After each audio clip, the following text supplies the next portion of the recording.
O Arquivo Histórico FG está de volta mais uma vez. Hoje nós vamos trazer um relato histórico que vamos contar uma parte da história da criação do rádio no Brasil. A invenção do rádio é atribuída ao italiano Guglielmo Marconi, mas o instrumento reúne uma série de descobertas anteriores no Brasil. A primeira transmissão radiofônica ocorre em 1923 por Edgar Roquette Pinto e Henri Morizzi. O rádio é a união de três tecnologias: a telegrafia, o telefone sem fio e as ondas de transmissão. A primeira descoberta está nas ondas de rádio, com capacidade de enviar som e fotos pelo ar. Isso aconteceu em 1860, quando o físico escocês James Maxwell descobriu as ondas, que foram apresentadas somente em 1886 por Eric Hertz. Foi Hertz quem apresentou a variação rápida da corrente elétrica para o espaço em forma de ondas de rádio. Assim, Guglielmo Marconi estabeleceu em linha telefônica os sinais de rádio. A invenção, Marconi deu o nome de telégrafo sem fio. A primeira transmissão de rádio foi de um evento esportivo e ocorreu durante a regata de Kingston para o jornal Dublin em 1901. Marconi recebe o Prêmio Nobel de Física. A invenção, porém, ainda não tinha o formato como conhecemos hoje, porque transmitia somente sinais. A transmissão de voz só ocorreu em 1921 e foi introduzida as ondas curtas em 1922. Os trabalhos de Marconi desencadearam uma série de disputas judiciais que tinham o norte-americano Nikola Tesla reivindicando a patente da invenção do rádio. Em 1915, Tesla ingressou com um pedido de liminar no tribunal norte-americano sob o argumento que lançará o modelo usado por Marconi.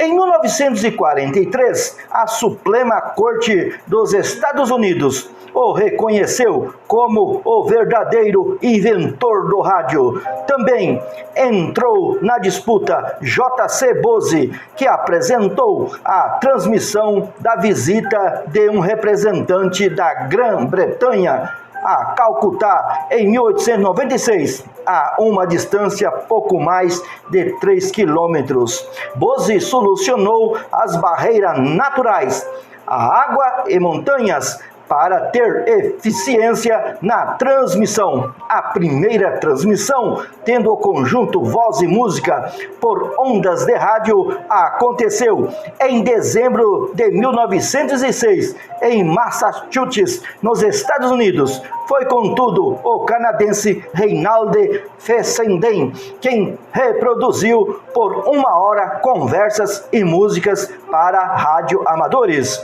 Outras experiências também marcaram a combinação, mas era preciso dispositivos semelhantes a fones de ouvido nos primeiros aparelhos feitos à mão.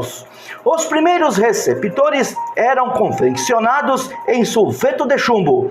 Os bigodes de gato usados para detectar os sinais de rádio sendo ligados a aparelhos de cristal.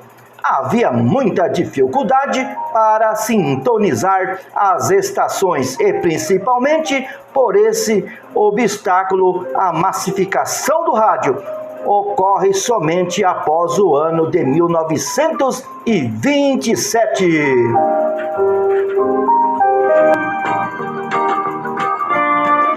Até então, a Primeira Guerra Mundial, deflagrada em 1917, foi o mais significativo fator limitante à difusão do rádio. Embora já existissem centenas de emissoras, o interesse é crescente após a guerra. Os governos passaram a monitorar as transmissões que ocorriam, na maioria das situações, de maneira clandestina. Lentamente, os próprios governos passaram a servir-se do rádio e houve a abertura de mais emissoras, chegando a 550 em 1922. O rádio chegou no Brasil em 1923 e tem até um dia especial, dia 23 de setembro, quando é comemorado o nascimento do carioca Edgar de Roquete Pinto, de 1884 a 1954. A primeira transmissão ocorreu durante a exposição do centenário da independência,